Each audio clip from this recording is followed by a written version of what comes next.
إن الحمد لله الذي بنعمته تتم الصالحات، الذي علم القرآن، خلق الإنسان وكرم وعلمه من البيان ما لم يعلم. فسبحان الذي لا يحصى امتنانه باللسان ولا بالقلم. نستغفره ونتوب إليه، ونشهد أن لا إله إلا الله وحده لا شريك له، ونشهد أن سيدنا وسندنا وحبيبنا وطبيبنا وطبيب أرواحنا محمدًا عبد الله ورسوله، أرسله بالحق بشيرًا ونذيرا وداعيا إلى الله بإذنه وسراجا وقمرا منيرا. أما بعد، فقد قال الله تعالى في كلامه المجيد وفي فرقانه الحميد: أعوذ بالله من الشيطان الرجيم. بسم الله الرحمن الرحيم. إن الله وملائكته يصلون على النبي يا أيها الذين آمنوا صلوا عليه وسلموا تسليما. اللهم صل على محمد وعلى آل محمد كما صليت على إبراهيم وعلى آل إبراهيم إنك حميد مجيد. اللهم بارك على محمد وعلى آل محمد كما باركت على إبراهيم وعلى آل إبراهيم إنك حميد مجيد. ربي زدني علما، ربي زدني علما. رب اشرح لي صدري ويسر لي أمري واحلل عقدة من لساني يفقه قولي. سبحانك لا علم لنا إلا ما علمتنا إنك أنت العليم الحكيم.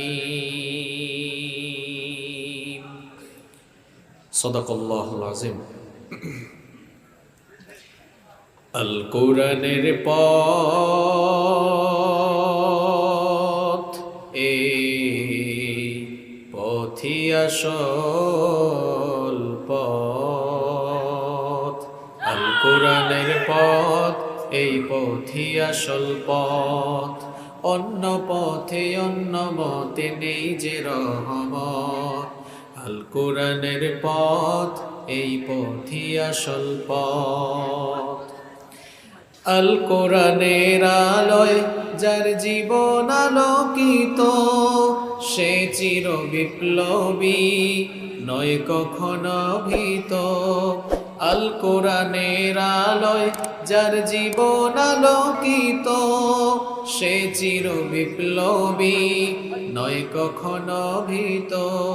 তার বুকেতে শুধুই খোদার অথই মুহাব্বত, অথই মুহাব্বত। আল কোরআনের পথ, এই পথই আসল পথ। আল কোরআনের পথ, এই পথই আসল পথ। অন্য পথে অন্য মতে নেই যে রহমত। আল কোরআনের পথ, এই পথই আসল পথ। আল কোরআনের প্রেমে যে বারেক পড়ে যায়, দিন কায়েমের তরে সে শহীদ হতে চায়। আল কোরআনের প্রেমে যে বারেক পড়ে যায়, দিন কায়েমের তরে সে শহীদ হতে চায়। সে জিহাদের রাহে গড়ে নিজের ভবিষ্যৎ, নিজের ভবিষ্যৎ। আল কোরআনের পথ, এই পথই আসল পথ। আল কোরআনের পথ, এই পথই আসল পথ। অন্য পথে অন্য মতে নেই যে রহমত। আল কোরআনের পথ, এই পথই আসল পথ। পড়েন আলহামদুলিল্লাহ। তো এই কিতাবের নাম কি? এই কিতাব নাজিল করেছেন কে? এই কিতাবের ভেতরে কোনো ভুল বা সন্দেহ আছে? এই কিতাব এত দামি, এত মর্যাদা সম্পন্ন একটি কিতাব। এই কিতাবের কাছে যারাই আসবে তাদের মর্যাদা বাড়বে নাকি কমবে? আল্লাহু আকবার। এমন এক কিতাব, এর সংস্পর্শে যাই আসে তার মর্যাদা বেড়ে যায়। আল্লাহ তাআলার অসংখ্য ফেরেশতাকুল রয়েছে। অসংখ্য ফেরেশতাকুলের ভেতরে যেই ফেরেশতার মাধ্যমে এই কোরআন নাজিল হলো, সকল ফেরেশতাদের চাইতে ওই ফেরেশতার মর্যাদা কম না বেশি? নোয়াখালীর মুসলমানরা খুব ভালো করে শুনুন। আল্লাহর কিতাব কোরআনের সঙ্গে যা রিলেশন তৈরি হয়ে যায়, আল্লাহর কিতাব কোরআনের সংস্পর্শে যা এসে যায়, তার মর্যাদা বেড়ে যায়। যেই ফেরেশতার মাধ্যমে কোরআন নাজিল হলো, সকল ফেরেশতাদের চাইতে ওই ফেরেশতার দাম বেড়ে গেল। যেই ভাষায় কোরআন নাজিল হয়েছে, পৃথিবীর সকল ভাষাসমূহের চাইতে ওই ভাষার শ্রেষ্ঠত্ব কম না বেশি? আবার যার উপরে এই কিতাব নাজিল হয়েছে, দুনিয়ার সকল মানুষের চাইতে তার মর্যাদা আল্লাহর কাছে সবচাইতে কম নাকি সবচাইতে বেশি? এবার দেখুন, সারা বছরের মধ্যে 12টি মাস রয়েছে। যেই মাসে আল্লাহর কিতাব কোরআন নাজিল হলো, বছরের অন্যান্য মাসের চাইতে ওই মাসটির মর্যাদা আল্লাহর কাছে সবচাইতে কম নাকি বেশি? আবার দেখুন, যেই রাতে কোরআন নাজিল হয়েছে, সারা বছরের অন্যান্য সকল রাত সমূহের চাইতে ওই রাত্রির শ্রেষ্ঠত্ব কম না বেশি? আল্লাহু আকবার। কি আজীব অবস্থা! আল্লাহর কিতাব কোরআনের সংস্পর্শে যা এসে যায় তার মর্যাদা বেড়ে যায়। এবার দেখুন, কাঠ দিয়ে সোফা বানানো হয়, কাঠ দিয়ে চেয়ার টেবিল ফার্নিচার বানানো হয়। সোফা, চেয়ার টেবিল ফার্নিচার কিংবা আসবাবপত্রের সাথে মানুষের পা লাগলে কেউ কখনো সালাম করে না, সম্মান কিংবা ভক্তি করে না। কিন্তু কাঠের ছোট্ট দুটি টুকরা দিয়ে যখন রেহাল বানানো হয়, আর সেই রেহালের উপরে যখন আল্লাহর কিতাব কোরআন রাখা হয়, তখন কাঠের ছোট্ট দুইটা টুকরার মর্যাদাও এত বেড়ে যায়। ওই ছোট্ট কাঠের দুইটা টুকরা অর্থাৎ রেহালের সঙ্গে মানুষের পা লাগলে মানুষেরা মুখের সামনে নিয়ে চুমু খায় কিংবা বুকের সামনে নিয়ে বুকের সঙ্গে জড়িয়ে ধরে। কারণ কাঠের সেই দুইটা টুকরার উপরে কার কিতাব রাখা হয়েছে? এই জন্য মর্যাদা বেড়েছে নাকি কমেছে? আবার দেখুন, আপনাদের প্রত্যেকের বাসা বাড়িতে আলনা রয়েছে, আলমারি রয়েছে। আলনা এবং আলমারিতে মানুষেরা কাপড় চোপড় রাখে ধোয়ার জন্য, যখন আলনা কিংবা আলমারি থেকে কাপড় টান দেয়, ভুল ক্রমে যদি কোনো কাপড় পায়ের তলায় পড়ে যায়, পায়ের তলায় পিষ্ট হওয়া, পায়ের তলায় পড়ে যাওয়া সেই কাপড় কেউ হাতে নিয়ে মুখের সামনে নিয়ে চুমু খায় না, বুকের সঙ্গে জড়িয়েও ধরে না, কিন্তু ছোট্ট কোনো কাপড়ের টুকরা দিয়ে যখন গিলাফ, জিলবাব বা বস্ত্রনী বানানো হয়, আর সেই কাপড়ের টুকরা যদি মানুষের হাত থেকে পড়ে যায়, মানুষেরা এত সম্মান এত ভক্তি করে সঙ্গে সঙ্গে কাপড়টিকে বুকের সঙ্গে জড়িয়ে ধরে অথবা মুখের সামনে নিয়ে চুমু খায়। কারণ কাপড়ের টুকরা ছোট হতে পারে, কিন্তু ছোট্ট এই কাপড়ের টুকরা দিয়ে কার কিতাব পেছানো হয়েছে? এই জন্য এই কাপড়ের টুকরার মর্যাদা আমাদের কাছে বেড়েছে না কমেছে? আমার ভাইরা, এইভাবে করে আল্লাহর কিতাব কোরআনের কাছে আসলেই মর্যাদা বাড়ে। আপনারা যারা আজকে মাহফিলে এসেছেন, আপনারাও যদি আল্লাহর কিতাব কোরআনকে ভালোবাসেন, কোরআনকে যদি হৃদয়ে ধারণ করেন, কোরআনকে যদি নিজেদের মধ্যে লালন করেন, আল্লাহর কিতাব কোরআনের আলোয় যদি নিজেদের জীবনটাকে আলোকিত করতে পারেন, আল্লাহর কিতাব কোরআনের রঙে যদি নিজের জীবনটাকে রাঙাতে পারেন, তাহলে এই কোরআনের কারণে আপনার মর্যাদাও আল্লাহর কাছে বেড়ে যাবে। কারণ এটি এমন কিতাব, এর কাছে যেই আসে মর্যাদা, কথা কন না কেন, বাড়ে না কমে? ওমর ইবনুল খাত্তাব রাদিয়াল্লাহু আনহু ইসলাম কবুল করার আগ পর্যন্ত, কোরআনুল কারীমের সংস্পর্শে আসার আগ পর্যন্ত আল্লাহ তাআলার কাছে তার বিশেষ কোনো মর্যাদা ছিল? কথা বলেন, ছিল? ছিল না। কিন্তু যখন ইসলাম কবুল করে কোরআনুল কারীমের সংস্পর্শে চলে আসলেন, আল্লাহ তাআলার কাছে তার মর্যাদা বেড়ে গেল। জান্নাতের সার্টিফিকেট আল্লাহ তাআলা তাকে দুনিয়া থাকতেই দিয়ে দিয়েছিলেন। সুবহানাল্লাহ। শুধু আল্লাহর কাছে বাড়ে নাই, আমার নবীর কাছে তার মর্যাদা এত বেড়েছিল। আমার নবী বললেন, লা নাবিয়্যা ওয়ালা রাসূলা মিন বা'দি, আমার পরে কোনো নবী রাসূল আসবেন না। লাউ কানা নাবিয়্যাম মিন বা'দি লাকানা উমর, আমার পরে কেউ যদি নবী হয়ে আসতো, তাহলে আমার ওমর আমার পরে নবী হয়ে যেত। আল্লাহু আকবার। আপনি কোরআনের কাছে আসুন, আপনি যে প্রফেশন আর যে ডেজিগনেশনওয়ালা মানুষই হন না কেন, যে ক্লাসেরই মানুষ হন না কেন, আপনি যদি কোরআনের কাছে আসতে পারেন, আপনার মর্যাদা বাড়িয়ে দিবেন কে?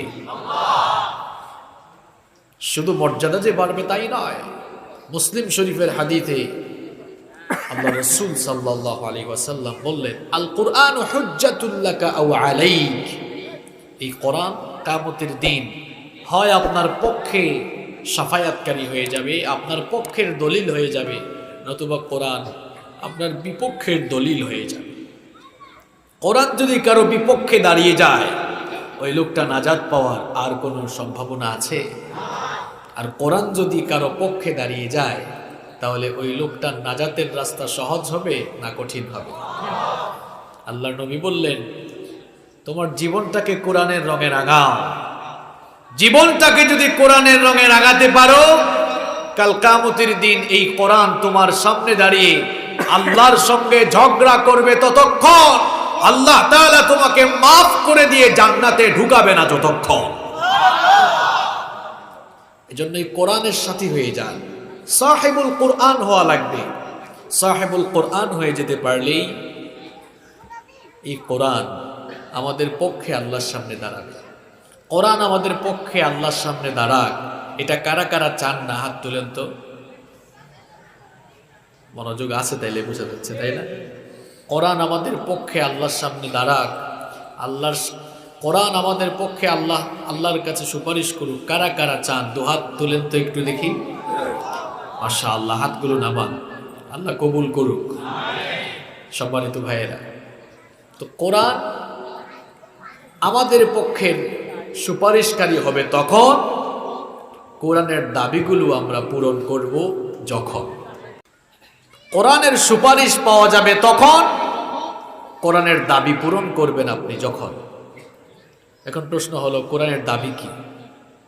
আমাদের প্রতি কোরআনুল কারীমের বিশেষ কিছু দাবি আছে। এই দাবিগুলো যদি পূরণ করতে পারেন, কোরআন পক্ষে দাঁড়াবে। আর এই দাবিগুলো পূরণ করতে না পারলে কোরআন বিপক্ষে। এখন প্রশ্ন হচ্ছে যে আমাদের প্রতি কোরআনের দাবি কি? আমি আমার ক্ষুদ্র রিসার্চে, আমি আমার ক্ষুদ্র গবেষণায় কোরআনের কি কি দাবি রয়েছে সেগুলো খুঁজে বের করেছি। আর আমি মানুষের প্রতি কোরআনের 8টি দাবি খুঁজে বের করেছি। এই 8টি দাবি যারাই পূরণ করবে তারাই কোরআনের সাথী হবে এবং কোরআন তাদের জন্য সুপারিশ করবে ইনশাআল্লাহ। আমাদের প্রতি কোরআনের কয়টি দাবি রয়েছে? যারা কথা বললেন না, মুখে কি ঠাডা পড়ছে নাকি? তো কথা বলেন না কেন? কোরআনের প্রতি আপনার প্রতি কোরআনের কয়টি দাবি আছে? আপনার প্রতি কয়টি দাবি? মিলান তো কয়টা দাবি পূরণ করেছেন? দিন তো চলে যাচ্ছে, সময় তো চলে যাচ্ছে, পৃথিবী থাকার জায়গা না চলে যাওয়ার জায়গা? বুদ্ধিমান মানুষ আপনারা, খুব সুন্দর জবাব দিয়েছেন। চলে যাওয়ার, চলে তো যাচ্ছেনি, যাওয়ার সময় চলে এসেছে। দেখুন তো কোরআন যে 8টি দাবি পেশ করেছে, কয়টা দাবি পূরণ করেছেন? চলুন আমরা শুরু করি। নাম্বার 1, আপনার প্রতি কোরআনুল কারীমের 1 নম্বর দাবি হলো এই কিতাবটা পড়তে জানা, বিশুদ্ধ করে এই কিতাবের তেলাওয়াত জানা। বাংলাদেশে প্রত্যেক দিন বিভিন্ন এলাকায় শত শত হাজার হাজার মাহফিল হচ্ছে, মাহফিলের আয়োজন হচ্ছে। নিঃসন্দেহে এটি ইতিবাচক একটি দিক। শুধুমাত্র মাহফিল আয়োজন করলেই কোরআনের দাবি পূরণ হয়ে যায় না, বরং প্রত্যেককেই আল্লাহর কোরআন বিশুদ্ধ করে তেলাওয়াত শিখতে হবে। কারণ আল্লাহ তাআলা সূরাতুল মুজাম্মিলের ভেতরে বলেছেন, ওয়ারাত্তিলিল কুরআনা তারতিলা, ধীরে ধীরে সুন্দর করে তাজবীদের সাথে তাহসিনের সাথে আল্লাহর কিতাব পাঠ করো। যদি আপনি হক অনুযায়ী, কোরআনের হক অনুযায়ী কোরআন তেলাওয়াত না করেন, তাহলে কোরআন তেলাওয়াত করলে তো আমরা জানি সওয়াব হয়, কিন্তু অশুদ্ধ তেলাওয়াত করলে সওয়াবের পরিবর্তে আপনি কি পাবেন? লানত পাবেন।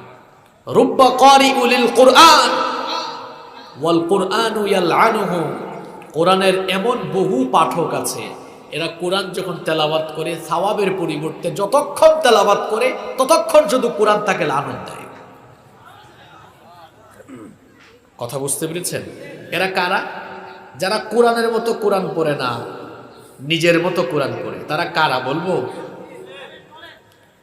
সূরাতুল ফাতিহা আপনি তাজবীদের মতো করে, তাজবীদের দাবি অনুযায়ী কোরআন পড়েন। আলহামদুলিল্লাহি রাব্বিল আলামিন। এখন সে বলল আলহামদুলিল্লাহি রাব্বিল, এটা হইছে? অশুদ্ধ করে যদি কেউ পড়তেই থাকে কোরআন, সওয়াব পাবে না লানত পাবে? লানত পাবে। কারো কারো বয়স 40, 50, 60 বছর হয়ে গেল, এখনো বিশুদ্ধ কোরআন তেলাওয়াত আপনি শিখলেন না। এই হায়াত দিয়েছেন কে? কথা কর না কেন? আপনি তো এখনো বিশুদ্ধ কোরআন শিখলেন না। আপনার জীবন কোথায় যায়? কিভাবে কাটাচ্ছেন আপনি আপনার জীবন? আপনি যদি বলেন হুজুর চেষ্টা করছে, যতটুকু পারছি ততটুকু, না, আপনি ছাড় পাবেন না।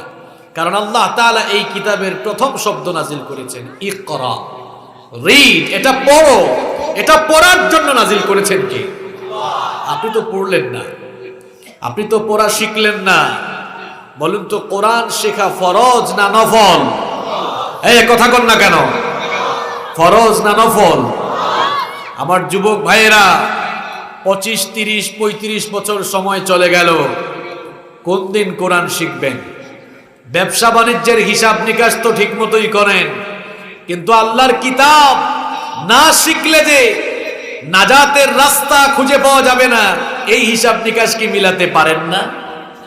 আমার স্কুল, কলেজ, ইউনিভার্সিটিতে যে সকল ভাইয়েরা পড়ো, সেই শিক্ষার্থী ভাইদেরকে বলছি, তোমরা খুব সুন্দর করে প্রমিত বাংলায় কথা বলতে পারো, খুব সুন্দর করে অনেকে ইংরেজিতে কথা বলতে পারো, অনেকের প্রোনাউন্সিয়েশন খুব চমৎকার, কিন্তু তুমি আউযুবিল্লাহ বিসমিল্লাহ শুদ্ধ করে এখনো পড়তে পারো না। এটি তোমার জীবনের সবচাইতে বড় ব্যর্থতা। কোরআন না শেখা হচ্ছে জীবনের সবচাইতে বড় ব্যর্থতা। এর চাইতে বড় ব্যর্থতা আর নাই। আফসোস লাগে, আফসোস লাগে তাদের জন্য যারা ব্যবসা বাণিজ্যের জন্য লক্ষ লক্ষ টাকা পুঁজি খাটায়, অনেক সময় বিনিয়োগ করে, কিংবা বাবার লক্ষ লক্ষ টাকা ইনভেস্ট করে বছরের পর বছর যারা পড়াশোনা করছে, সময়ও বিনিয়োগ করছে, টাকা পয়সাও বিনিয়োগ করছে, কিন্তু আল্লাহর কোরআন শেখার জন্য সময়, অর্থ কোনোটাই বিনিয়োগ করতে পারছে না। কেন আপনি পারছেন না? আমার স্কুল কলেজ ইউনিভার্সিটির ভাইদেরকে আমি বলি, তোমরা দেশের বাইরে স্কলারশিপ নিয়ে যাওয়ার জন্য ইংরেজি ভাষার কোর্স করো, আইএলস এক্সাম দেয়, আইএলসের জন্য কোর্স করে, টুইফেল করে, জিআরই করে, পরীক্ষার ফি 20,000 টাকা দেয়, হাজার হাজার টাকা দিয়ে কোচিং করে, 3 মাস 4 মাস 5 মাস 6 মাস 1 বছর 2 বছর কোচিংই করছে। হাজার হাজার টাকা বিনিয়োগ করে মাসের পর মাস সময় দিয়ে যদি তুমি বিদেশি ভাষা শিখতে পারো, তাহলে আল্লাহর জান্নাতে যাওয়ার জন্য কয়েক মাস সময় বিনিয়োগ করে এই কিতাব তুমি কেন শিখতে পারো না? কি হলো তোমার? কেন আপনি কোরআন শিখছেন না? এখনো কেন আপনি কোরআন শিখতে পারলেন না? এই কোরআন যদি আপনি না শিখেন, যার উপরে এই কোরআন নাজিল হয়েছে তার নাম কি? মুহাম্মাদুর রাসূলুল্লাহ সাল্লাল্লাহু। আপনি যে কোরআনটা শিখলেন না, যার উপরে এই কোরআন নাজিল হয়েছে, আপনি কোরআন না শিখে দুনিয়া থেকে গেলে ওই নবী কিয়ামতের দিন আপনার বিরুদ্ধে দাঁড়িয়ে যাবে। নবী যদি কারো বিরুদ্ধে দাঁড়িয়ে যান, ওই লোকটা বাঁচার কোনো উপায় আছে? হ্যাঁ, কথা বলেন না কেন? কিয়ামতের কঠিন দিনে পৃথিবীর সমগ্র মানব মণ্ডলী যখন হাসরের মাঠে একত্রিত হবে, দুনিয়ার জীবনে কোরআন থেকে যারা মুখ ফিরিয়ে নিয়েছে, যারা তাদের জীবন থেকে কোরআনকে মাইনাস করেছে, যারা কোরআন থেকে মুখ ফিরিয়ে নিয়েছে, সেই সকল লোকদের বিরুদ্ধে নবীজি দাঁড়িয়ে যাবেন।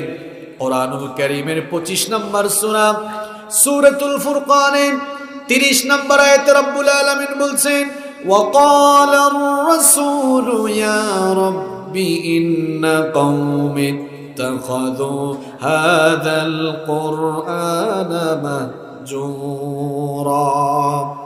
আল্লাহ তাআলা বলছেন, সেদিন রাসূল কিছু লোকদের বিরুদ্ধে দাঁড়িয়ে গিয়ে আল্লাহর কাছে বলবেন, ইয়া রাব্বি, হে আমার রব, ইন্না কওম ইত্তাখাযু হাযাল কুরআনা মাহজুরা, আমার কওমের এই লোকগুলো কোরআনকে পরিত্যাগ করেছিল, কোরআন থেকে মুখ ফিরিয়ে নিয়েছিল, কোরআন পড়ে নাই, বুঝে নাই, মানে নাই। এই জন্য আমিও আজ হাসরের ময়দানে তাদের থেকে আমার মুখ ফিরিয়ে নিলাম। আল্লাহর নবী যদি কারো থেকে মুখ ফিরিয়ে নেন, কে বাঁচাবে সেদিন আপনাকে? কে আপনার জন্য সুপারিশ করবে? কে আপনার পক্ষে আর দাঁড়াবে? নাজাত পাওয়ার কোনো উপায় থাকবে? এ ভাই, বিবেকের দরজা খুলে যান। কেন আপনি কোরআন শিখতে পারলেন না? আপনি কি আপনার পরিণতির কথা একবারও ভাবেন না? শুধু কি নবীজি মুখ ফিরাবেন? যিনি কোরআন নাজিল করেছেন তিনি কে? এইদিকের লোকদের কি হয়েছে? যিনি কোরআন নাজিল করেছেন তিনি কে? তিনিও মুখ ফিরিয়ে নেবেন। আল্লাহু আকবার। শুধু যে নবীজি মুখ ফিরাবেন তা নয়, তিনিও মুখ ফিরিয়ে নেবেন। বানায় বলতেছি, কোরআনুল কারীমের 20 নম্বর সূরা সূরাতুত তাহা 124 নম্বর আয়াত থেকে রব্বুল আলামিন বলছেন, ওয়ামান আ'রাদা আন যিকরি ফাইন্না লাহু মাঈশাতান দানকা ওয়া নাহশুরুহু ইয়াওমাল কিয়ামাতি আ'মা। আল্লাহ তাআলা বলছেন, যারা আমার জিকির অর্থাৎ আমার কোরআন থেকে মুখ ফিরিয়ে নিবে, কোরআন যারা শিখবে না, কোরআন যারা পড়বে না, বুঝবে না, মানবে না, এই আয়াতে কারিমায় রব্বুল আলামিন বলছেন, দুনিয়া আর আখিরাতে আমি তাদের জন্য 3টি শাস্তি রেখেছি। জোরে কোন কয়টা?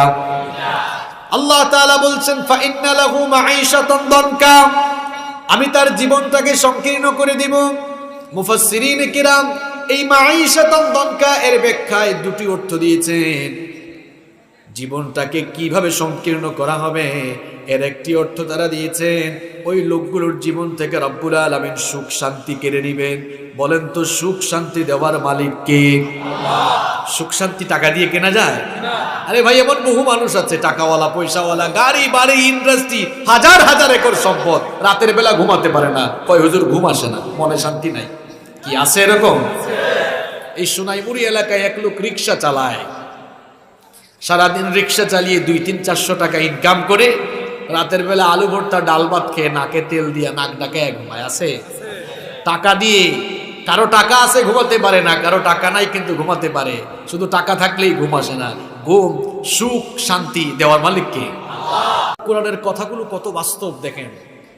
যাদের জীবনে টাকা পয়সা থাকার পরেও দেখবেন সুখ শান্তি নাই, বুঝবেন ওই লোকটার জীবনে কোরআন নাই। আল্লাহ তাআলা তার জীবন থেকে সুখ শান্তি কেড়ে নিয়েছেন।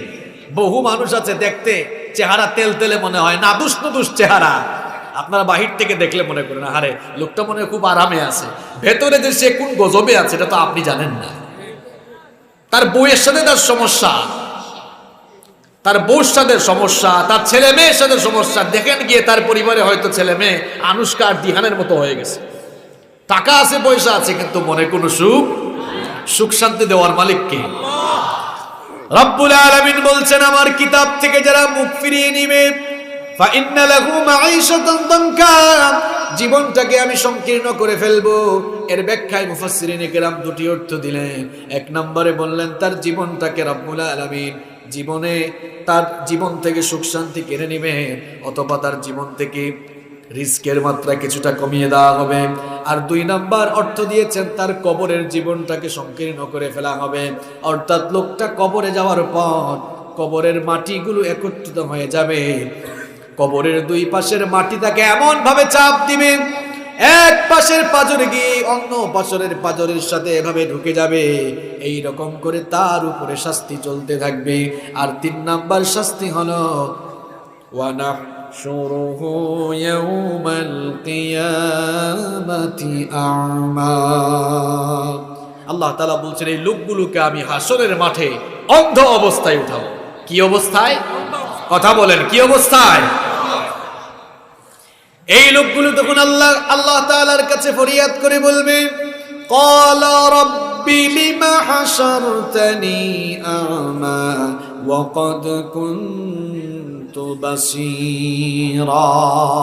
তারা বলবে, হে আমার রব, দুনিয়ায় তো আমি চোখে দেখতাম, দুনিয়ায় তো আমি চক্ষুষ্মান ছিলাম, তাহলে আজ হাসরের ময়দানে তুমি আমাকে অন্ধ অবস্থায় উঠিয়েছো কেন? আল্লাহ তাআলা তখন বলবেন, قال كذلك أتتك آياتنا فنسيتها وكذلك اليوم تنسى। আল্লাহু আকবার। আল্লাহ তাআলা একটি কথাও কোরআনুল কারীমে গোপন রাখলেন না, সব বলে দিলেন, সিক্রেট কোনো বিষয় নেই। ওই লোকগুলো যখন আল্লাহকে বলবে, আল্লাহ অন্ধ করে হাসরের ময়দানে উঠিয়েছো কেন? হ্যাঁ, এদিকে তাকান, কি দামি দামি কথা চলে যাচ্ছে, এদিকে কি বুঝতেছেন অবস্থা হাসরের মাঠে কি চলে? এই লোকটা দুনিয়ায় চোখে দেখতো, আল্লাহ তাআলা তাকে অন্ধ করে উঠাবেন, আর সে বলবে আল্লাহ অন্ধ করেছো কেন? আল্লাহ জবাব দিচ্ছেন, এবার কাযালিকা আতাতকা আয়াতুনা ফানাসিতাহা। আল্লাহ তাআলা বলবেন, তোর ঘরে তো কোরআন ছিল, তোর কাছে আমার আয়াত গিয়েছিল, কোরআন গিয়েছিল, চক্ষু ছিল, কিন্তু তোর চক্ষু দিয়ে আল্লাহর কিতাব খুলে দেখিস নাই, পড়িস নাই, বুঝার চেষ্টা করিস নাই। আমার কিতাবকে দুনিয়ায় তুই যেভাবে ভুলে গিয়েছিলে, ওয়া কাযালিকাল ইয়াউমা তুনসা, তোর মতো গোলামকে আমি আল্লাহ আজ ভুলে গেলাম। আল্লাহু আকবার, কত বড় কথা! তুই আমার কোরআনকে দুনিয়ায় ভুলে গিয়েছিলে, তোর মতো গোলামকে আমি আল্লাহ আজ ভুলে গেলাম। কি আর বাঁচতে পারবেন? আর বাঁচতে পারবেন? কি করছেন আপনার জীবনে? এত বছর হয়ে গেল, এখনো কেন কোরআন শিখলেন? কোরআন শেখার সুযোগ আমাদের দেশে, আমাদের সমাজে কম না বেশি? এখন ঘরে বসে কোরআন শেখা যায়। আপনার এলাকায় কত মানুষ আছে কোরআন বিশুদ্ধ করে জানে, আপনি এখনো শিখলেন না। আপনি এখনো আলাম তারা কাইফা ফাআলা ওই রকম অবস্থায় পড়ে আছেন। নিজের বিবেক যদি থাকে, আজকের মাহফিল থেকে সিদ্ধান্ত নিন, আগামীকাল থেকে নয়, মনে জ্বালা বাড়ান যে আজ থেকে আমি কোরআন শিখবো ইনশাআল্লাহ। এটা আপনার প্রতি কোরআনের প্রথম দাবি না শেষ দাবি? কথা বলেন না কেন? প্রথম দাবি তো অনেকে পূরণ করতে পারি নাই। আল্লাহর শাস্তি, আল্লাহর শাস্তি, এবং আল্লাহর শাস্তি থেকে যদি বাঁচতে চাই, নবীর সুপারিশ যদি লাভ করতে চাই, কোরআনের সুপারিশ যদি পেতে চাই, আমার ভাইরা কোরআন শেখার কোনো বিকল্প নাই। তাহলে আমার প্রতি, আপনার প্রতি কোরআনুল কারীমের 1 নম্বর দাবি হল আল্লাহর এই কোরআনটাকে বিশুদ্ধ করে তেলাওয়াত করতে জানা। কত মানুষ ডাক্তার হয়ে গেছে, ইঞ্জিনিয়ার হয়েছে, লয়ার হয়েছে, ইউনিভার্সিটির টিচার হয়েছে, তো কি হয়েছে? আল্লাহর কোরআন শিখতে না পারা হচ্ছে জীবনের সবচাইতে বড় ব্যর্থতা। এর চাইতে বড় ব্যর্থতা আর নাই। আল্লাহর কোরআন আপনি আগে শিখুন, কারণ এটি হচ্ছে পৃথিবীর সবচাইতে শ্রেষ্ঠ কিতাব। কোনো সন্দেহ আছে? কোনো সন্দেহ আছে? পৃথিবীতে একটা বই বলেন তো, যে বইয়ের মধ্যে সব ঢুকানো আছে, কোরআন ছাড়া আছে? আল্লাহ তাআলা বলছেন, আমি বলছি না, মা ফাররাতনা ফিল কিতাবি মিন শাই। মানুষের জীবনে জানার মতো, বুঝার মতো দরকারি এমন কোনো বিষয় নাই যা এই কোরআনের ভেতরে নাই। আল্লাহু আকবার। কোরআন ছাড়া কোন বই আছে? আপনি কি জানতে চান, কোরআনকে জিজ্ঞেস করুন। কি জানতে চান, কি জানা দরকার, সব জবাব এখানে কে দিয়েছেন? কে দিয়েছেন? এত বড় দামি কিতাব আপনি এখনো শিখলেন না, অথচ কোরআন শিখতে হবে। এটি হচ্ছে আপনার কাছে কোরআনের প্রথম।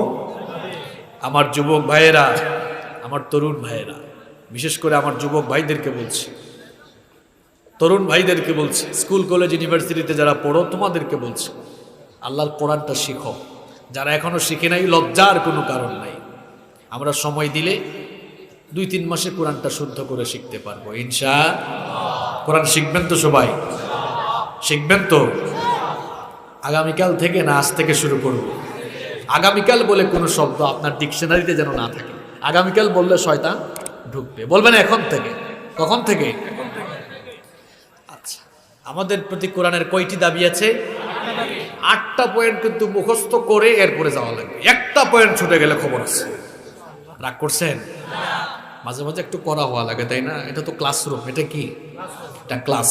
তাফসীরের মাহফিল আমজনতার ক্লাস করার জায়গা। এখান থেকে কিছু নলেজ আমরা শিখব ইনশাআল্লাহ। তাহলে আমাদের প্রতি কোরআনের 1 নম্বর দাবিটা সবাই বলেন তো কি? বিশুদ্ধ করে কোরআন শেখা, তাই না? নাম্বার 2। আসুন এবার 2 নম্বর দাবিটি কি সেটা আমরা জানি। আপনি যখন কোরআন বিশুদ্ধ করে শিখে ফেললেন, এবার কোরআনুল কারীম আপনার প্রতি 2 নম্বর দাবি পেশ করছে, এই কিতাবটা আপনি বেশি বেশি করে তিলাওয়াত করুন। সুবহানাল্লাহ।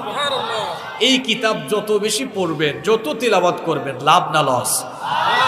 এত লাভ রয়েছে। আল্লাহর নবী বলেছেন, মান ক্বারা হারফাম মিন কিতাবিল্লাহ ফালাহু বিহি হাসানা ওয়াল হাসানাতু বিআশরিন আমসালিহা।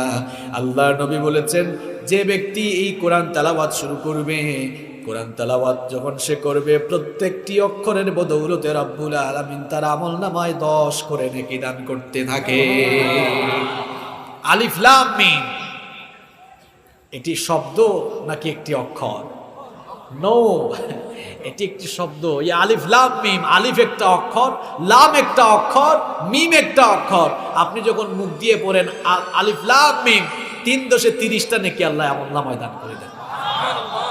আলহামদুলিল্লাহি রাব্বিল আলামিন পর্যন্ত যাচ্ছে না, শুধু আলহামদু 5টি অক্ষর, 5 × 50 নেকি। সুবহানাল্লাহ। কিয়ামতের দিন আমলনামায় টাকা পয়সা, আমলের পাল্লায়, মিজানের পাল্লায় টাকা পয়সা রাখা হবে? কথা কন না কেন? সম্পদ রাখা হবে? রাজনীতির চেয়ার রাখা হবে? কি রাখা হবে? আমল। কি রাখা হবে? আমলটা ভারী করতে হলে, আমলের পাল্লা ভারী করতে হলে দুনিয়ায় বেশি বেশি আমল করার দরকার আছে না ভাই? কোরআনটা বেশি বেশি পড়ুন। ঢাকায় যাচ্ছেন, বাসে বসে আছেন, কি করবেন আপনি? মোবাইল ফোনে, প্রত্যেকের ফোনে যেন কোরআনের অ্যাপস থাকে। আছে তো? কার কার ফোনে আছে দেখি হাত তুলেন তো। মাশাআল্লাহ, হাতগুলো নামান। যেখানেই যাচ্ছেন কোরআন পড়ুন, কারণ যত বেশি কোরআন পড়বেন মনের জ্বালা দূর করে দিবেন কি আল্লাহ। টেনশন লাগছে, দুশ্চিন্তা, ভালো লাগছে না, মন খারাপ, ওযু করে কোরআন পড়তে বসে যান, মন ভালো করে দিবেন কে? কোরআন পড়লেই মানুষের ঈমান বাড়ে।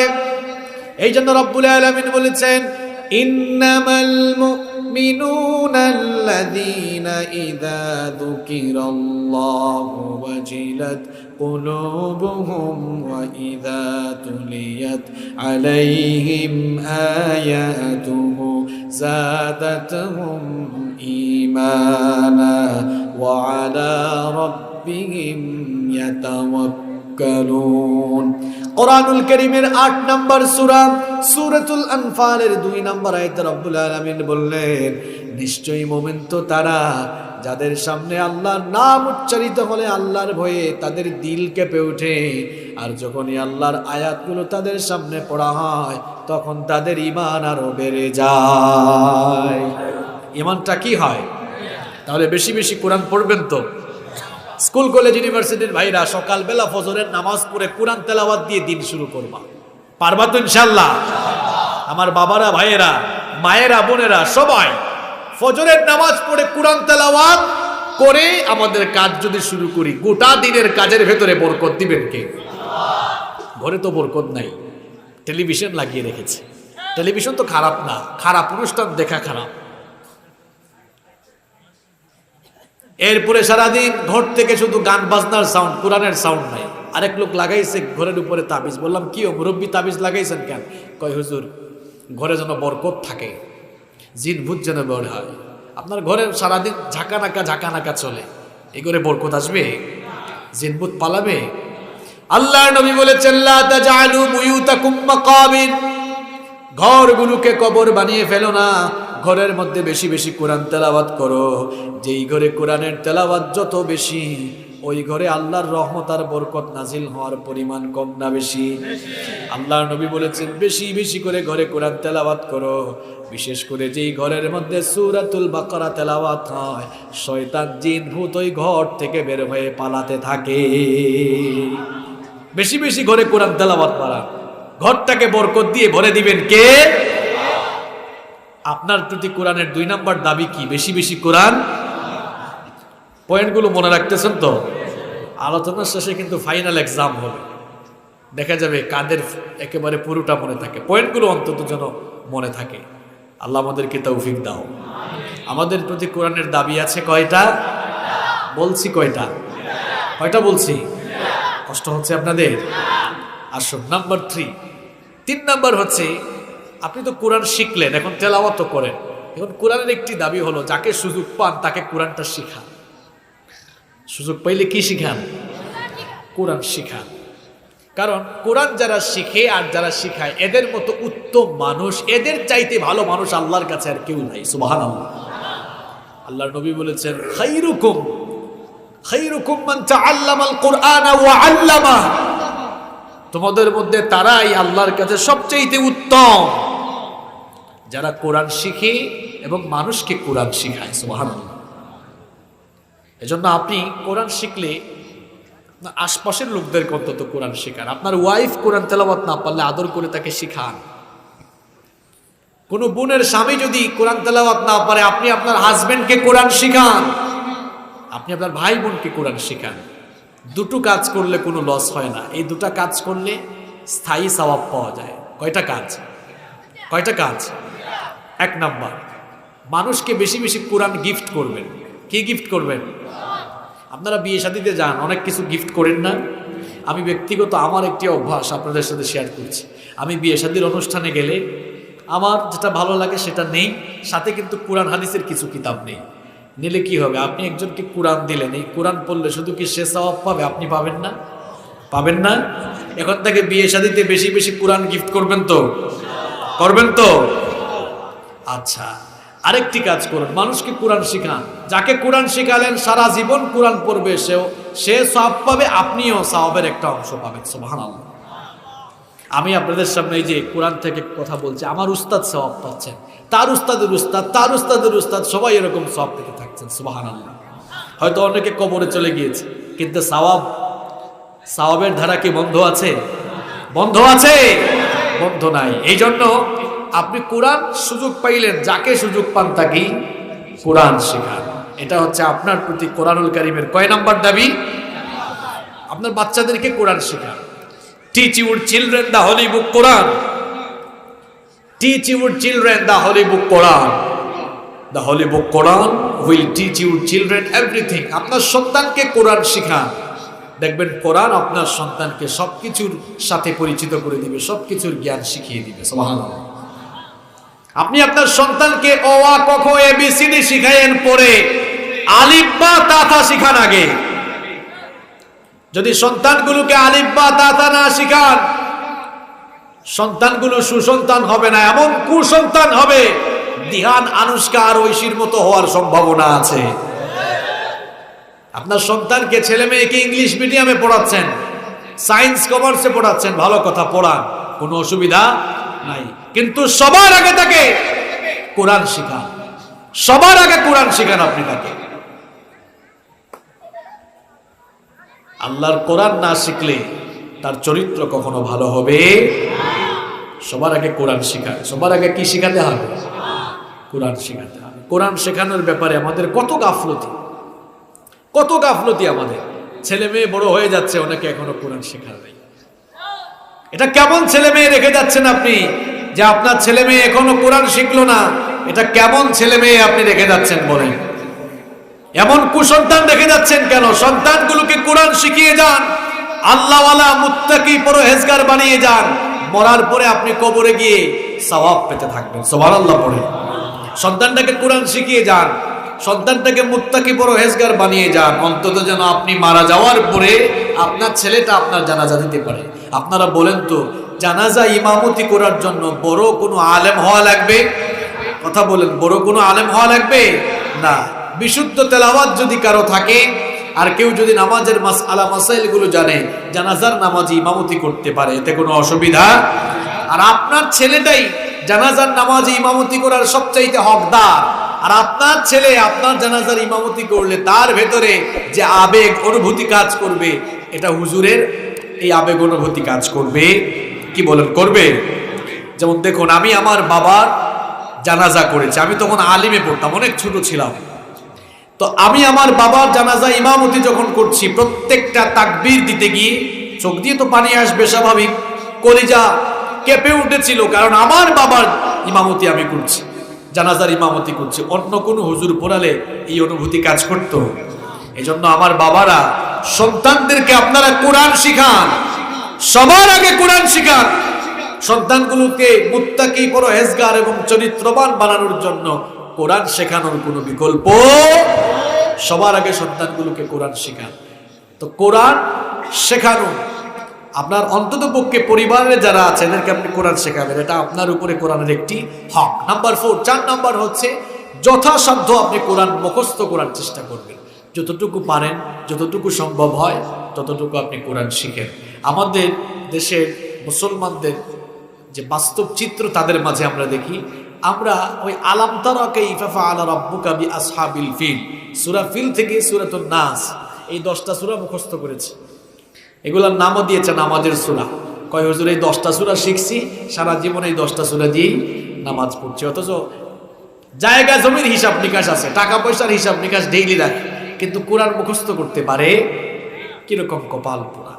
কোরআন কেন মুখস্থ করেন না আপনি? আরব দেশগুলোতে ট্যুর দিলে, সফর দিলে দেখবেন তাদের একটি অভ্যাস হলো, তারা যে যতটুকু পারে কোরআন তারা মুখস্থ করার চেষ্টা করে। এমনকি মিশরের আল আজহার ইউনিভার্সিটি, মদিনা ইউনিভার্সিটি সহ আরব বিশ্বের অনেকগুলো ইউনিভার্সিটিতে কোরআন শিক্ষা তাদের সিলেবাসের মধ্যে বাধ্যতামূলক কোরআন মুখস্থ করা।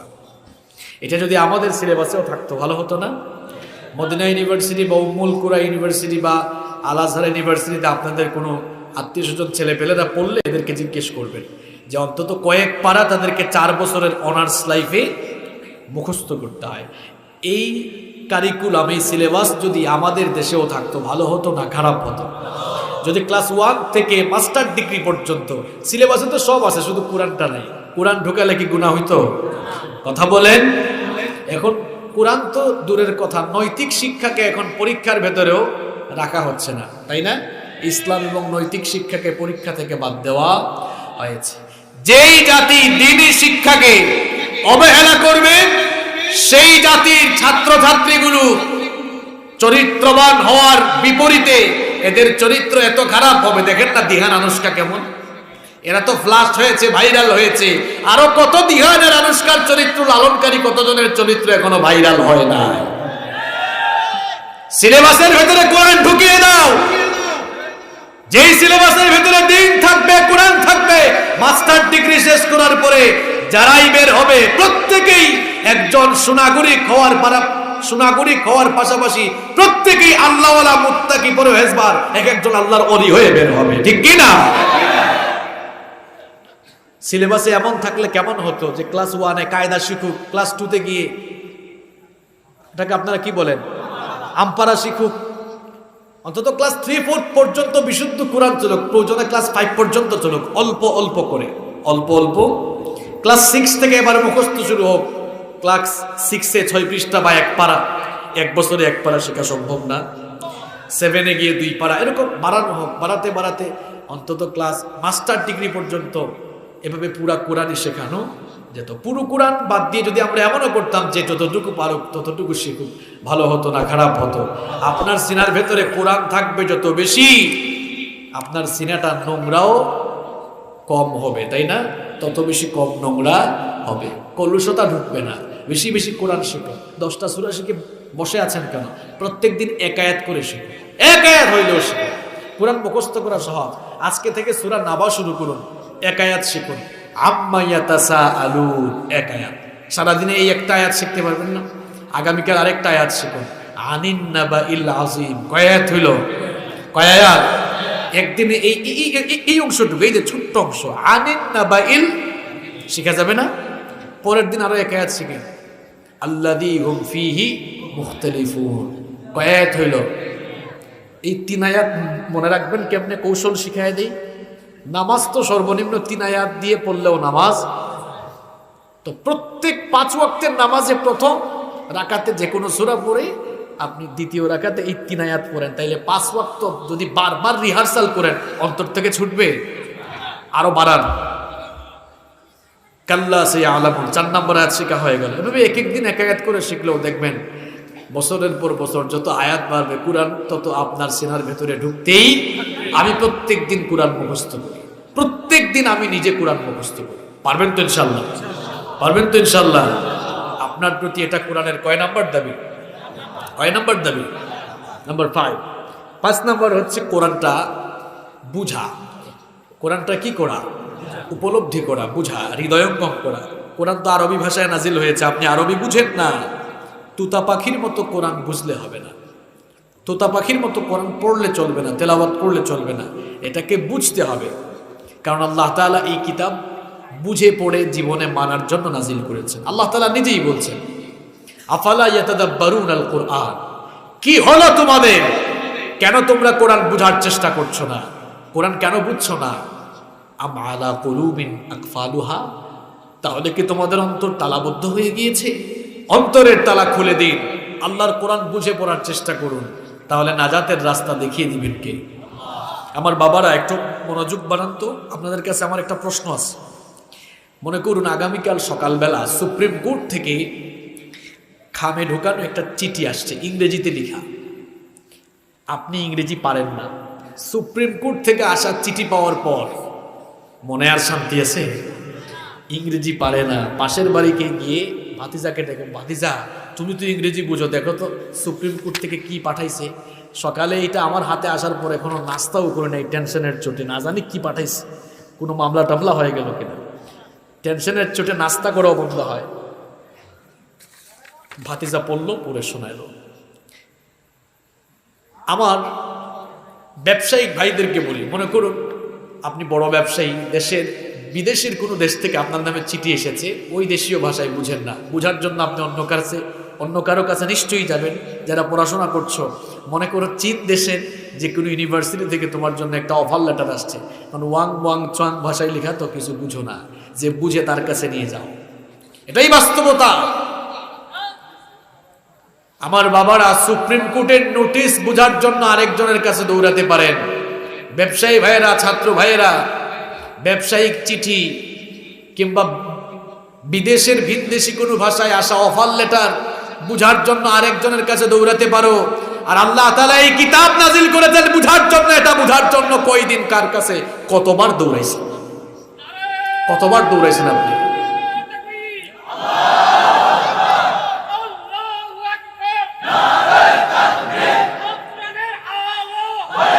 না, দাঁড়ান দাঁড়ান দাঁড়ান দাঁড়ান, স্লোগান আবার দিবেন। আপনি বলবেন আল কোরআনের আলো, এরা বলবে মানুষ আল কোরআনের আলো হৃদয়ে হৃদয়ে জালো অথবা অন্তরে অন্তরে জালো। দেন বলেন, আমি দিই আল কোরআনের আলো, আপনারা বলবেন কি অন্তরে অন্তরে। এইসব স্লোগান শেষ, ঘরে ঘরে বহু জ্বালাইছেন, এখন নিজের ভিতরে জ্বালান। এখন স্লোগান পরিবর্তন করা লাগবে। নিজের ভেতরে জ্বললে ঘরে জ্বলবে, ঘরে জ্বললে সমাজে জ্বলবে। অনেক এলাকায় বলে সংসদে জ্বালো, আরে মিয়া সংসদে জ্বালাবার আগে মানুষের অন্তরে জ্বালান। আপনাকে তো ক্রমান্বয়ে আগাতে হবে, ক্রমান্বয়ে বুঝেন তো আপনারা, ক্রমান্বয়ে না আগালে তো বিপদ। সংসদে জ্বালাবেন কেমনে? আল্লাহর নবী আগে মক্কায় মানুষগুলো ঠিক করছেন। মানুষ ঠিক করলে পরিবার ঠিক হবে, পরিবার ঠিক করলে সমাজ ঠিক, সমাজ ঠিক করলে দেশও। আপনি সংসদে জ্বালাতে চান, আমরাও সংসদে জ্বালাতে চাই কি চাই না? সংসদে নিয়ে যায় কে? এই মানুষগুলোই তো নিয়ে যায়। আল্লাহ নিয়ে যান, কিন্তু মাধ্যমগুলো কারা? এদেরকে তো আগে কোরআন বুঝাইতে হবে। এজন্য স্লোগান এখন থেকে হবে আল কোরআনের আলো, অন্তরে অন্তরে জ্বালো। দেখে একটা স্লোগান দেন তো, আল কোরআনের আলো, আল কোরআনের আলো, আল হাদিসের আলো। যেটা ভালো লাগে বলবেন, হৃদয়ে হৃদয়ে জালো অথবা অন্তরে অন্তরে। এটা কি সোনাইমুড়িতে আজকে থেকে এই স্লোগান শুরু হবে তো? আমি শুরু করে দিয়ে দিলাম, পারবেন তো ইনশাল্লাহ? আপনাদের এলাকায় না, আমি এবছর যত জায়গায় গিয়েছি এটা বলে এসেছি, বলছি এখন থেকে স্লোগান চেঞ্জ, আল কোরআনের আলো অথবা কোরআন হাদিসের আলো, হৃদয়ে হৃদয়ে নিজের ভিতরে জ্বালান। বুঝছেন তো আমার কথাটা? একটা নোটিশ বোঝার জন্য আরেকজনের কাছে দৌড়ায়। এই কোরআন তো আল্লাহ আপনার জীবন পরিবর্তনের জন্য, নাজাত পাওয়ার জন্য, জান্নাত পাওয়ার জন্য এই কোরআন দিয়েছেন। এটা বোঝার জন্য কার কাছে কয়বার গেলেন আপনি তো জান না। এমনকি মাহফিলও আসতে পারে না, আছে না নাই? আল্লাহ তাআলা আমাদেরকে হেদায়েত দান করে। তাহলে কোরআন বুঝতে হবে, আমাদের প্রতি এটা কোরআনের কয় নাম্বার দাবি? নাম্বার 6। 6 নাম্বার হলো কোরআন অনুযায়ী আমল করতে হবে। কি করতে হবে? দেখছেন আমি কিভাবে সিরিয়ালি বলে যাচ্ছি। 6 নাম্বার কি বললাম? আমল করতে হবে। কোরআন বলছে মিথ্যা বলো না, সত্য কথা বলো। বলার সময় আপনি কি বলছেন? মিথ্যা বলছেন। তাহলে কোরআন আর আপনার জীবন কি মিলল? কথা বলেন। কোরআন বলছে আহাল্লাল্লাহুল বাইআ ওয়া হাররামার রিবা, আল্লাহ তাআলা ব্যবসা হালাল করেছেন আর সুদকে কি করেছেন? আল্লাহ তাআলা বলছেন ইয়া আইয়ুহাল্লাযীনা আমানু লা তাকুলুর রিবা আদআফাম মুদাআফা, চক্রবৃদ্ধি হারে তোমরা সুদ খেও না। নামাজে হুজুরের পিছনে দাঁড়ায়, সুদ খাওয়ার বেলাও আগের কাতারে দাঁড়ায়। অবশ্যই এরকম সুদখোর সোনাইমুড়িতে নাই, আছে মানে এই এলাকায়ও আছে। কি মনে করছেন হুজুর জানে না? এই লোকটা সুদের আয়াত। আবার দেখবেন কিছু সুদখোর আছে খুব আল্লাহওয়ালা। আল্লাহওয়ালা বলতে ভুল বুঝেন না, আপনার টুপি টুপি দেয়, সকালবেলা ফজরের নামাজ পড়ে ওই সুদের আয়াত পড়তেছে, ইয়া আইয়ুহাল্লাযীনা আমানু লা তাকুলুর রিবা আদআফাম মুদাআফা। কোরআন 2-3 পৃষ্ঠা পড়ে সুদের টাকা নিয়ে ও আনছো দাও। দেখছেন তিলাওয়াত করলো সুদও। এই বৈপরীত্য কেন? এই বৈপরীত্য কেন? এর কারণ হলো লোকটা তুতা পাখির মতো কোরআন পড়তেছে, কিন্তু কোরআনটা আমার হাতে থাকা কোরআনের দিকে আপনারা তাকান। এটা হচ্ছে প্রিন্টেড কোরআন। এটা কি কোরআন? প্রিন্টেড। আপনাকে হওয়া লাগবে প্র্যাকটিক্যাল কোরআন। আপনাকে হওয়া লাগবে কি? আল্লাহর নবী ছিলেন প্র্যাকটিক্যাল কোরআন। আমাদের মা উম্মুল মুমিনিন আয়েশা রাদিয়াল্লাহু আনহার কাছে সাহাবীদের কেউ কেউ এসে জিজ্ঞেস করলেন, কাইফা কানা খুলুকুন নবী সাল্লাল্লাহু আলাইহি ওয়াসাল্লাম। আম্মা জান, আমাদের নবীর চরিত্র কেমন ছিল? আম্মা জান আয়েশা রাদিয়াল্লাহু আনহা বলেন, কেন তোমরা কোরআন পড়ো না? তোমরা কোরআন পড়ো না? এই কোরআনই তো তার চরিত্র। কোরআন তোমাদের ঘরে আছে, আর কোরআনের বাস্তব নমুনা ছিলেন আমার নবী। সুবহানাল্লাহ। তাহলে আমাকে আপনাকে কোরআনের বাস্তব নমুনা হওয়া লাগবে। এটা ছাপা কোরআন, আপনাকে হওয়া লাগবে বাস্তব কোরআন। কি হওয়া লাগবে? বাস্তব কোরআন। অর্থাৎ কোরআন যা যা বলেছে আপনার ভেতরে তা থাকা, এটা কোরআনের দাবি। এই কাজ করতে পারলে কি হবে? আল্লাহ নবী বলছেন, মান ক্বালা বিহি সাদাকা, যারা কোরআন দিয়ে কথা বলে তারা সত্য বলে, এদের কথার ভেতরে কোনো মিথ্যা। ওয়া মান আমিলা বিহি উজিরা, আর কোরআন দিয়ে যারা আমল করে এদেরকে পুরস্কৃত করেন কে? আল্লাহ। তাহলে কোরআন অনুযায়ী আমল করলে আপনাকে পুরস্কার দিবেন কে? পুরস্কার মানে কি? আপনাদের এলাকায় বিভিন্ন প্রতিযোগিতা হওয়ার পরে অতিথিরা যে পুরস্কার দেয় ওই পুরস্কার? পুরস্কার হচ্ছে আল্লাহর নিজের বানানো জান্নাত। সুবহানাল্লাহ। পুরস্কারটা কি? তাহলে জান্নাত পেতে হলে কি করা লাগবে? কোরআন দিয়ে আমল করা লাগবে। কি করা লাগবে? দেখুন, আমাদের জীবনটা অপরিকল্পনা ভিত্তিক হয়ে গেছে। যদি পরিকল্পনা থাকতো, আমার দিকে খেয়াল করুন, যদি পরিকল্পনা থাকতো, এই কোরআন কি খুব বেশি বড়? কথা বলেন, বেশি বড়? আয়াত আছে কত? 6600, 6500-এর চাইতে বেশি। আপনারা আজকে বাড়িতে গিয়ে ক্যালকুলেটরে হিসাব করবেন, প্রত্যেক দিন যদি আপনারা মাত্র 5 আয়াত, কয় আয়াত? 5টা আয়াত ঠান্ডা মাথায় ঠান্ডা মগজে অর্থ আর ব্যাখ্যা সহ পড়তেন, এই কোরআন পড়তে আপনাদের মাত্র 2 থেকে 2.5 বছর সময় লাগতো। কত বছর? কত বছর? প্রত্যেকদিন কয় আয়াত করে পড়লে? 5 আয়াত পড়তে কত সময় লাগে? এখন বলবেন হুজুর পড়বো কেমনে? আলহামদুলিল্লাহ, তথ্য প্রযুক্তির যুগে কত নিয়ামত। এখন পিডিএফ পাওয়া যেমন যায়, বইও কিনতে পাওয়া, বাংলায় অনুবাদ করা তাফসির এখন বাজারে আছে না? ইসলামিক ফাউন্ডেশন থেকে করাও আছে। তাফসির ইবনে কাথির আছে, তাফসির জালালাইন আছে, তাফহিমুল কোরআন আছে, জিলালুল কোরআন আছে, অনেক তাফসির আছে না? এটা কেমন মানুষ আপনি? আপনি আপনার ঘরে লক্ষ লক্ষ টাকার সোফা কিনতে পারেন, লক্ষ লক্ষ টাকার ফার্নিচার কিনতে পারেন, কিন্তু হাজার হাজার টাকা খরচ করে আপনি ঘরে এক সেট কোরআনের তাফসির রাখতে পারেন না। এটা কেমন মানুষ আপনি? এটা কেমন মানুষ আপনি বলেন আমাকে? প্রত্যেকের ঘরে যেন 3-4 সেট করে তাফসির থাকে। পারবেন তো ইনশাআল্লাহ? ড্রয়িং রুমকে ফুল দিয়ে সাজানো লাগবে না। ড্রয়িং রুমের চতুর্দিকে সোফা থাকবে, সোফার পেছনে বুক শেলফ থাকবে। যদি আপনি 50, 60, 80 হাজার, 1 লাখ টাকা দিয়ে সোফা কিনতে পারেন, 50,000 টাকা দিয়ে কোরআনের কয়েক সেট তাফসির আর কয়েক সেট হাদিসের সেট আর কিছু ইসলামী সাহিত্য কিনে করে রাখবেন। পারবেন তো ইনশাআল্লাহ? ঘরটাকে পড়াশোনার ঘর বানান। কেমন ঘর বানাইছেন? আপনার ঘরে ঢুকলেই যেন কিতাব দেখা যায়। কি দেখা যায়? পারবেন তো? কোরআন দিয়ে কি করা লাগবে? আমল করা লাগবে। কয়টা বলছি? কথা বলেন, কয়টা বলছি? আবার জায়গা মতো আসছে। এই 6টা কাজ হচ্ছে একক। 6টা কাজ কি? বাকি 2টা সামষ্টিক। বাকি 2টা আচ্ছা, এই 6টাকে কে মনে রাখছেন? বলেন। 1 নাম্বার কি? বিশুদ্ধ করে কোরআন। 2 নাম্বার বেশি বেশি তিলাওয়াত করা। 3 নাম্বার আশপাশে বা যারা অধীনস্থ আছে অন্তত তাদেরকে কোরআন শেখানোর চেষ্টা করে। 3 নাম্বার যথাসাধ্য মুখস্থ করা। 5 নাম্বার কোরআন বুঝা এবং 6 নাম্বার কোরআন অনুযায়ী। এবার আসেন 7 নাম্বার কাজ হলো এবার এই কোরআনের দাওয়াত নিয়ে সমাজে বের হয়ে যাওয়া। এই কোরআনের দাওয়াত নিয়ে সমাজে কি করা? বের হয়ে যাওয়া। আপনি শুধু কোরআন শিখবেন, নিজে নিজে তেলাওয়াত করবেন, নিজে নিজে আমল করবেন, আর আপনার সমাজের মানুষ কোরআন থেকে দূরে থাকবে। এটা তো ইমানদার যে সমাজে বাস করে সেই সমাজের চিত্র হতে পারে। ইমানদারদের সমাজের চিত্র হবে তারা এই কোরআনের দাওয়াত, হকের দাওয়াত নিয়ে বের হয়ে যাবে।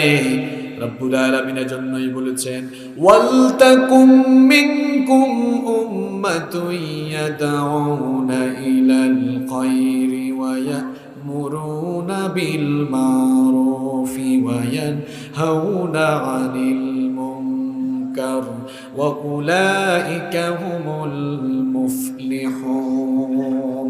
আল্লাহ তাআলা বলছেন, তোমাদের মধ্যে এমন কিছু মানুষ থাকা উচিত, এমন একটি দল থাকা উচিত, এমন কিছু লোক থাকা উচিত যারা মানুষদেরকে কল্যাণের দিকে আহ্বান করবে, সৎ কাজের আদেশ দিবে আর অসৎ কাজ থেকে বারণ করবে।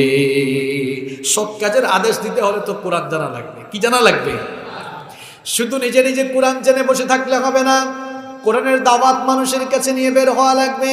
কুনতুম খায়রা উম্মাতিন উখরিজাত লিন-নাসি তা'মুরুনা বিল মা'রুফি ওয়া তানহাউনা আনিল মুনকার।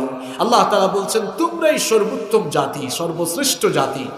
তোমাদের কাজ হচ্ছে মানুষকে সৎ কাজের দিকে ডাকবা, অসৎ কাজে কি করবা? এখন আমরা সৎ কাজের আদেশ দেই না, অসৎ কাজ থেকে নিষেধ করি না। আমাদের সামনে অসৎ কাজ চলে, অন্যায় চলে, আমরা মুখ বুজে চুপ করে বসে আছি। এরকম আছে না নাই? অনেকে বলে বাবা তারা করুক, আমি আমার কাম করতে থাকি। এরকম আছে না? সমাজে এরকম কিছু সুফি আছে। আপনার আবার অন্য কিছু বুঝেন না। সুফি মানে আমি রূপক অর্থে কথাটি এখানে ব্যবহার করেছি, অর্থাৎ নিজেকে বাঁচানোর ধান্দায় কিছু লোক আছে। মানুষ যাই করে সে কিছু বলে। আল্লাহর নবী এদের ব্যাপারে খুব সুন্দর একটি উদাহরণ দিয়ে বলেছেন, হাদিসটি বুখারী শরীফে এসেছে। আল্লাহর নবী বলছেন, নিজেদের সামনে অন্যায় অপকর্ম দেখে যারা চুপ থাকে, নিজেকে নিয়েই যারা ব্যস্ত থাকে, এদের উদাহরণ হলো 2 তলা বিশিষ্ট জাহাজের যাত্রীর মতো। কয় তলা বিশিষ্ট? শুনতেছেন আপনারা? 2 তলা বিশিষ্ট জাহাজের যাত্রীর মতো। ওই 2 তলা বিশিষ্ট জাহাজে উপরের তলায় ফ্যাসিলিটিস একটু বেশি থাকায় নিচের তলার যাত্রীরা উপরের তলায় একটু যাওয়া আসা বেশি করে। উপরের তলার একজন ক্ষিপ্ত হয়ে বলল যে, তোমরা সব সময় খালি উপরের তলায় আসো কেন? বিরক্ত লাগে, একটু কম কম আসতে পারো না? নিচতলার একজন লোক খেপে গিয়ে বলল, ঠিক আছে যা, উপরের তলায় আসবোই না। এমনকি নিচতলায় যদি 1 ফোঁটা পানি নাও থাকে খাবার জন্য, তাও আসবো না। পানি লাগলেও আমি জাহাজ ছিদ্র করে পানি তোলা শুরু করব। এই পাগলা যদি এবার জাহাজ ছিদ্র করা শুরু করে দেয়, জাহাজ ডুবলে সে একা মরবে না সবাই মরবে? একা মরবে না সবাই মরবে? আপনার সমাজের লোকেরা অন্যায় অপকর্ম করবে আর আপনি মুখ বুজে বসে থাকবেন, কথা বলবেন না। গজব নাজিল হলে আপনার মতো আল্লাহওয়ালার উপরে হাই পাবেন, আপনার উপরেও গজব নাজিল হবে। এই জন্য আল্লাহ তাআলা বলেছেন, ওয়াত্তাকু ফিতনাতাল লা তুসিবান্নাল্লাযীনা যালামু মিনকুম খাসসা। সাবধান হও, সতর্ক হয়ে যাও সেই সকল গজব থেকে, যেই গজবগুলো শুধুমাত্র গজব নাজিল হওয়ার কারণ যারা, তাদের উপরেই নাজিল হবে না, বরং যারা অন্যায় অপকর্ম দেখে নিজেরা চুপ থাকে তাদের উপরেও গজব নাজিল হবে। এই জন্য নিজেকেও যদি বাঁচাতে চান, মানুষের কাছে বের হতে হবে। হেদায়াত, এই লোকটা হেদায়েতে আসলেও কি না আসলেও কি আপনার এতে কোনো মাথা ব্যথা নাই, কিন্তু দাওয়াত নিয়ে আপনাকে বের হওয়া, এটি আপনার কি দায়িত্ব, এটি আপনার কি। আহারে, আপনি তো এই মিছিল ওই মিছিলে যান, কোরআনের মিছিলে কোনোদিন গিয়েছেন? স্বীকারও করছে, দেখছেন? তাহলে কোরআনের মিছিলে যাওয়া দরকার আছে না নাই? কেন যাবেন? যে আল্লাহ বলছেন, কোরআনের মিছিলে যাওয়া মানে কোরআন প্রচারে শামিল হয়ে যাওয়া। সুবহানাল্লাহ। এজন্য কোরআনের আন্দোলনে নিজেকে শামিল করে ফেলতে হবে। নিজের জীবনটাকে কোরআনের দাওয়াতি কাজে সম্পৃক্ত করতে হবে। শুধু নিজে নিজে কোরআন পড়ে ঘরে বসে আমল করলে চলবে না, কোরআনের দাওয়াত নিয়ে মানুষের কাছে বের হওয়া লাগবে। এটি হচ্ছে আপনার প্রতি কোরআনের 7 নাম্বার দাবি। নাম্বার 8, অনেক কষ্ট করেছেন আপনারা, অনেকক্ষণ হয়ে গিয়েছে, সর্বশেষ পয়েন্টে এসেছি। আপনার আমার প্রতি কোরআনের 8 নাম্বার দাবি হলো, কোরআন অনুযায়ী নিজেদের সামগ্রিক জীবনের সকল কর্মকাণ্ড পরিচালনা। আপনি বলবেন, হুজুর যে কোরআন দিয়ে যে সামগ্রিক কর্মকাণ্ড পরিচালনা করব, সবকিছু কোরআনে আছে না? নাই? আছে, আছে, আছে। কোরআনুল কারীমের 16 নম্বর সূরা, সূরাতুন নাহলের 89 নম্বর আয়াতের শেষাংশে রব্বুল আলামিন বলছেন, وَنَزَّلْنَا عَلَيْكَ الْكِتَابَ تِبْيَانًا لِكُلِّ شَيْءٍ وَهُدًى وَرَحْمَةً وَبُشْرَى لِلْمُسْلِمِينَ। আল্লাহ তাআলা বলছেন, এমন একটি কিতাব তোমাদের জন্য নাজিল করেছি, তিবয়ানান লিকুল্লি শাই, তোমাদের জন্য যা যা দরকার। আচ্ছা বলেন তো, আমাদের জন্য যা যা দরকার সব ভালো জানেন কে? কারণ আমাদেরকে সৃষ্টি করেছেন, দুনিয়ায় পাঠিয়েছেন কে? তো আপনি আপনার জীবন সম্পর্কে ভালো জানবেন, আপনার প্রয়োজন সম্পর্কে আপনি ভালো জানবেন, নাকি যিনি সৃষ্টি করেছেন তিনি ভালো জানবেন? তিনি ভালো জানবেন। ওই আল্লাহ বলছেন, এমন কিতাব দিয়েছি, এমন কিতাব নাজিল করেছি, তিবয়ানাল লিকুল্লি শাই, যা যা দরকার সব আমি এর ভেতরে ঢুকিয়ে দিয়েছি। সুবহানাল্লাহ। আপনি এটা দিয়ে নিজের জীবন পরিচালনা করার সব পাবেন, এটা দিয়ে পরিবার পরিচালনার সব পাবেন, সমাজ পরিচালনা, রাষ্ট্র পরিচালনার সকল মেথড, সকল সিস্টেম, সকল নীতিমালা এই কোরআনের ভেতরে পাবেন। আল্লাহু আকবার। যদি রাষ্ট্র পরিচালনার নীতি কোরআনে না থাকতো, তাহলে আমার নবী 10 বছর মদিনার রাষ্ট্র চালালেন কার নীতি দিয়ে, কার আইন দিয়ে? অনেকে আছে যারা কোরআন হাদিস নিয়ে গবেষণার সুযোগ পায়নি, পড়াশোনার সুযোগ পায়নি, শয়তান এদেরকে ওয়াসওয়াসা দিয়ে এমন শয়তানি কথা মাঝে মাঝে বলায়। এরা মাঝে মাঝে বলে ধর্ম আর রাষ্ট্র ব্যবস্থা সম্পূর্ণ বিপরীত দুটি বিষয়, আলাদা দুটি বিষয়। ধর্ম আর রাষ্ট্র ব্যবস্থা কখনো এক হতে পারে? আমি আপনাকে কয়জন নবীর নাম বলবো বলেন, যেই সকল নবীরা নবুয়তি দায়িত্ব পরিচালনার পাশাপাশি রাষ্ট্র ব্যবস্থা পরিচালনা করেছেন? শুনেন কতজন নবীর নাম বলতেছে। সুলাইমান আলাইহিস সালাম, নাম শুনছেন আপনারা? তিনি নবী ছিলেন, শুধু নবী নয়, নবীর ঘরের নবী। সুবহানাল্লাহ। বাপও নবী, ছেলেও। বাবার নাম কি ছিল? দাউদ আলাইহিস সালাম। বাবাও নবী, ছেলেও। তিনি তার বাবার রেখে যাওয়া সিংহাসনে আরোহণ করেছিলেন মাত্র 13 বছর বয়সে। আল্লাহু আকবার। কত বছর বয়সে? এটা ইউনিয়নে বসে, ইউনিয়নের চেয়ারে বসে মানুষ ইউনিয়ন চালায়। একটা উপজেলা পরিষদে বসে মানুষ উপজেলা চালায়। একটা সংসদের এমপি হয়ে মানুষ একটা সংসদীয় আসন চালায়। একটি দেশের প্রেসিডেন্টের চেয়ার কিংবা প্রধানমন্ত্রীর চেয়ারে বসে কেউ একটা দেশ চালায়। আর আল্লাহর নবী সুলাইমান আলাইহিস সালামকে আল্লাহ তাআলা সেই সিংহাসনে বসিয়ে গোটা পৃথিবীর বাদশা বানিয়ে তাকে গোটা পৃথিবী পরিচালনা করিয়েছেন। সুবহানাল্লাহ বলে ওয়াজ থেকে গেলে চলবে না, এবার আওয়াজ করে বলে, সুলাইমান নবী যে গোটা পৃথিবীর বাদশাহী পেয়ে গোটা পৃথিবী শাসন করলেন, আমার বাপ দাদার নীতি দিয়ে করেছেন না আল্লাহর আইন দিয়ে? তাহলে ধর্ম আর রাষ্ট্র ব্যবস্থা কি আলাদা? হ্যাঁ, কথা বল না কেন? জায়গা মতো তুলছি, এখন না বললে কি হবে? গলাবাজি করে লাভ নাই, একদম যুক্তি দিয়ে বলতেছি। পারলে যুক্তি খণ্ডান তো আপনি, খণ্ডান আমার যুক্তিগুলো। ইউসুফ নবীর নাম শুনেছেন আপনারা? আমরা তো ওই যে গত 2 দিন আগে সিলেটের বিয়ানীবাজারে মাহফিলের বিষয় দিছে, হুজুর সমাজ বিনির্মাণে কি করা দরকার আমাদেরকে বলে। তো আমি কথার ফাঁক দিয়ে বলছিলাম, ইসলামের ফর্মুলা হলো মসজিদের ইমাম যে হবে সমাজের ইমামও। আর আপনারা আমাকে এমন জায়গায় ওয়াজে বসাইছেন, মসজিদের ইমাম একজন বানাইয়া সমাজের ইমাম চুরবাটপারকে বানাইয়া আর হুজুরকে ওয়াজের বিষয় দিয়েছেন সমাজ বিনির্মাণে কি করা দরকার। দেখছেন অবস্থা? ইউসুফ আলাইহিস সালাম, তাকে আল্লাহ নবী বানিয়েছেন, আবার মিশরের ক্ষমতার মসনদে বসিয়েছেন। সুবহানাল্লাহ। মিশরের রাষ্ট্র পরিচালনা করলেন আমার আপনার বাপদাদার নীতি দিয়ে না আল্লাহর আইন দিয়ে? আমি এত নবীর উদাহরণ দিয়ে কি করি? আমি আমার নবী রাহমাতাল লিল আলামিনের কথা বলছি। তিনি মদিনায় 10টি বছর মদিনার রাষ্ট্র পরিচালনা করেছেন, রাষ্ট্রপ্রধানের চেয়ারে থেকে নবীওয়ালা কাজ করেছেন। মসজিদে নববীর ইমাম যেমন ছিলেন, তেমনি মদিনা রাষ্ট্র পরিচালনার ইমামও তিনি ছিলেন। এটা হচ্ছে আল্লাহ এবং রাসূলুল্লাহর ইসলাম। আল্লাহ এবং রাসূলের ইসলাম হলো মসজিদের ইমাম যে সমাজের ইমাম সে।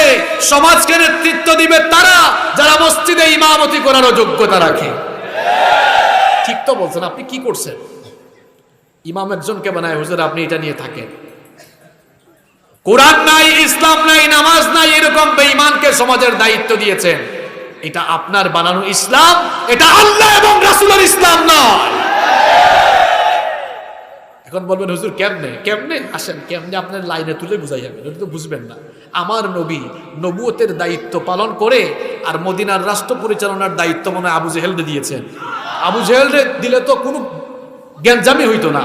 আল্লাহর নবী যদি একবার বলতেন, চাচা আপনি সব চালান আর কাবা ঘরের ইমামতি দেন, আবু জেহেল বলতো, ভাতিজা ইমামতি কেন, খতিবগিরিও দিলাম আর রাষ্ট্রীয় ফেসিলিটিও দিলাম, বুকে আসো এবার।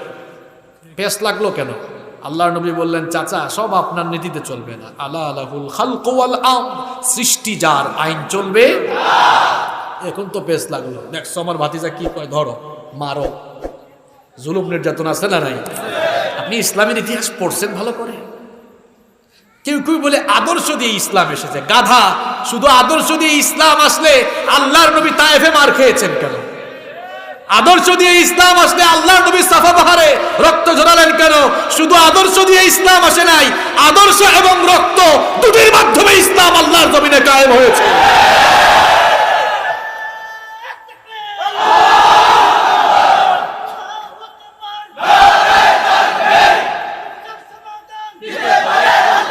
শুধু আদর্শ দিয়ে ইসলাম আসলে আল্লাহর নবীর দান দান মুবারক শহীদ হলো কেন? অনেকে বলে এবার কি মাহফিলে, এবার আমার এক মাহফিলে এক লোক বলতেছে যে অনেক জায়গায়, মানে তো খুব সুন্দর করে কথা বলে, একটু মাইক পাইলে তো কথা বলার সুযোগ ছাড়ে না, অনেক জায়গায় হুজুররা এটা সেটা বলে এত কিছু বলা লাগে আদর্শ দিয়ে ইসলাম প্রতিষ্ঠা হয়েছে। তাকে পাশে বসাই এরপরে ভালো করে দিলাম, বললাম আদর্শ দিয়ে ইসলাম আসলে তা যারা আল্লাহর নবীকে আল আমিন বললো তারা কেন আল্লাহর নবীকে মিথ্যাবাদী বললো, জাদুকর বললো? জবাব দেন আপনি।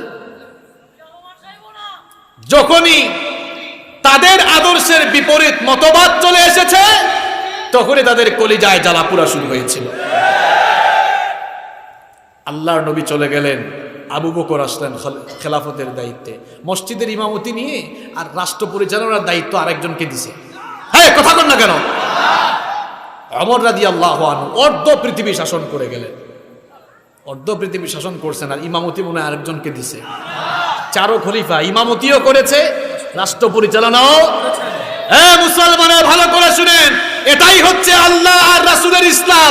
মসজিদের ইমামতি একজন আর সমাজের ইমামতি যতদিন আরেকজন করবে, এভাবে মুসলমানদের সমাজ যতদিন চলবে ততদিন পর্যন্ত মুসলমানরা গোটা পৃথিবীতে অধপতিত হতে হতে অধপতনের অতল তলদেশে নিমজ্জিত হবে।